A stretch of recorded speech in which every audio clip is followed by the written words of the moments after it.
kadang orang mah jadi jelema teh geus ngarasa darajat tinggi sok sombong, aya ngarasa orang teh nu kudu dipenta doana, orang teh paling diijabah doana ku Allah subhanahu wa ta'ala, padahal teu kituan. Menta doa teh ka saha bae,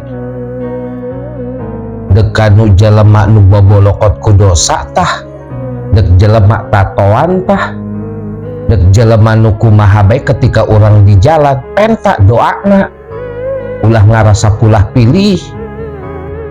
Karena cek Kanjeng Nabi, istaksir minan nasi min du'ail khairi laka, lobakeun ku maneh menta doa ka manusia, menta doa ka bagusan ka saha bae cek Kanjeng Nabi.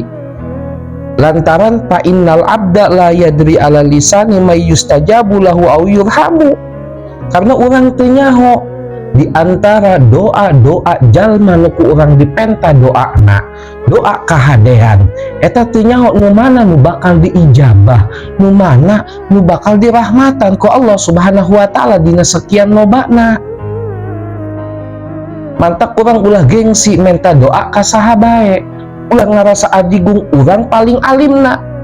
Sesungguhna jelema nu ngarasa paling alim etalah jelema nu setan, kasipatan setan, embung menta doa ka saha-saha.